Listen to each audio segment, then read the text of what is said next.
Lieu de santé sans tabac, c'est une stratégie créée en 2017 par le RESPAD, le réseau de prévention des addictions, qui la coordonne depuis sur le territoire national.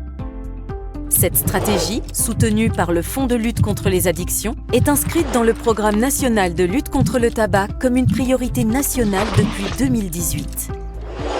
Mais que veut dire être un lieu de santé sans tabac ? Un lieu de santé sans tabac, c'est un lieu de santé qui met en place une politique active de prévention et de prise en charge du tabagisme pour tendre vers un lieu de santé complètement sans tabac, à l'intérieur comme à l'extérieur.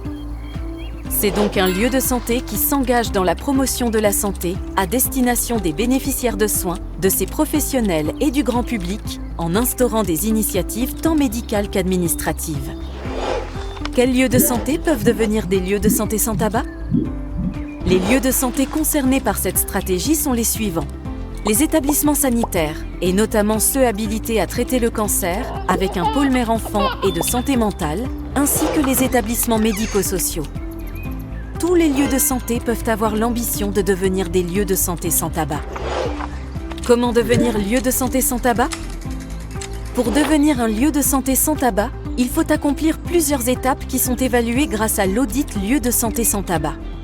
Ce questionnaire d'auto-évaluation permet de savoir ce qui est déjà mis en place dans le lieu de santé et ce qui pourrait être amélioré. Il permet aussi d'atteindre différents niveaux de certification. Le niveau bronze par autocertification, le niveau argent par une certification assurée par un jury national, le niveau or par une certification assurée par un jury international. La stratégie lieu de santé sans tabac s'intéresse à 8 aspects principaux que l'on appelle normes. Les 8 normes sont les suivantes. Norme 1, gouvernance et engagement. Norme 2, communication. Norme 3, formation initiale et continue. Norme 4, identification, diagnostic et soutien au sevrage tabagique. Norme 5, environnement sans tabac. Norme 6, lieu de travail sain.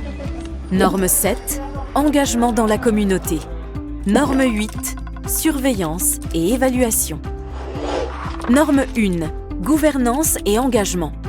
La stratégie lieu de santé sans tabac doit être portée au plus haut niveau par la direction du lieu de santé avec le soutien d'un comité de pilotage.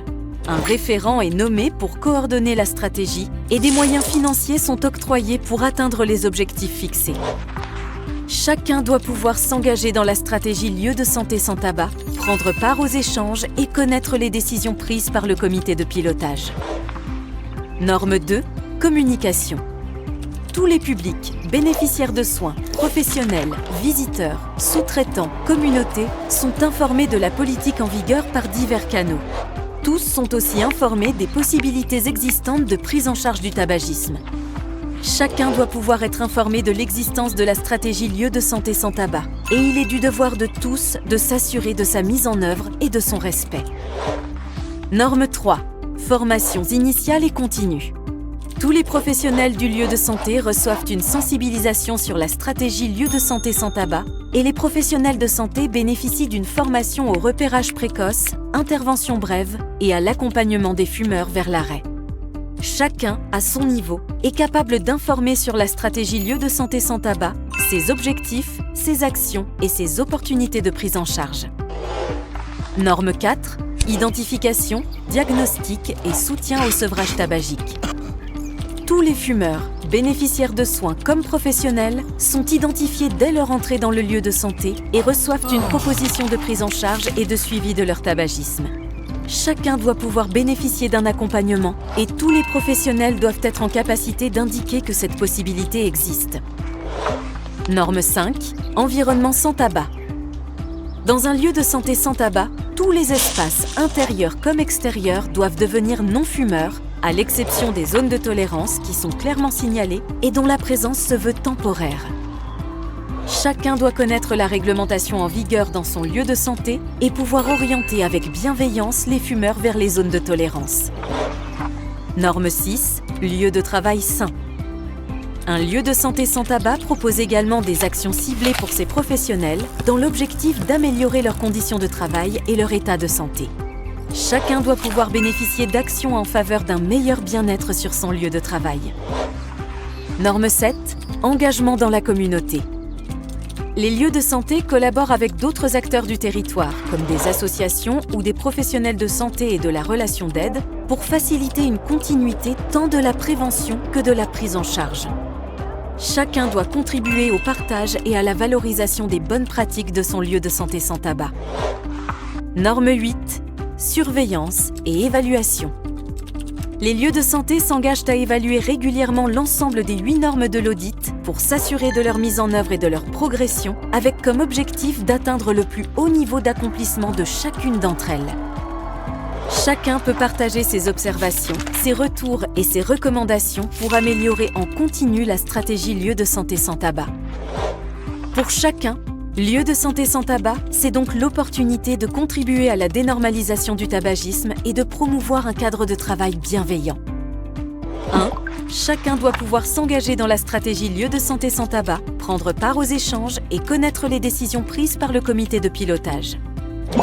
Chacun doit pouvoir être informé de l'existence de la stratégie lieu de santé sans tabac et il est du devoir de tous de s'assurer de sa mise en œuvre et de son respect. 3.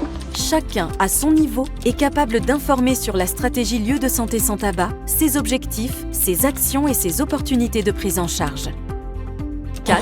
Chacun doit pouvoir bénéficier d'un accompagnement et tous les professionnels doivent être en capacité d'indiquer que cette possibilité existe. 5.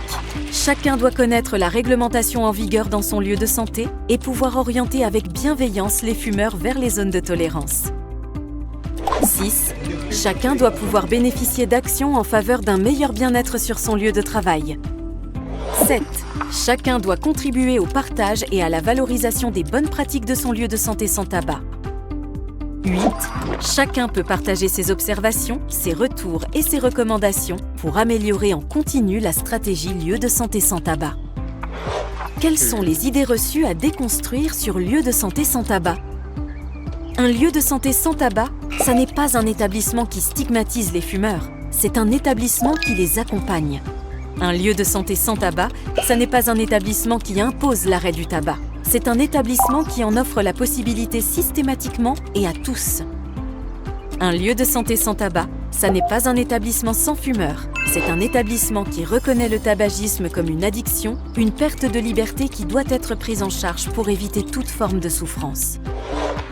Aujourd'hui, en devenant un lieu de santé sans tabac, vous rejoignez plus de 1000 lieux de santé déjà engagés et représentant toutes les régions françaises. Au-delà de nos frontières, les lieux de santé sans tabac existent aussi à l'échelle internationale, grâce au GNTH, le Global Network for Tobacco-Free Healthcare Services, qui fédère les réseaux nationaux du monde entier et certifie les lieux de santé atteignant le plus haut niveau d'accomplissement, le niveau or.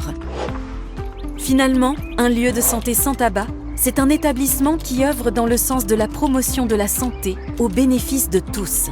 Bénéficiaires de soins, professionnels techniques, administratifs et soignants, visiteurs, sous-traitants et communautés élargies.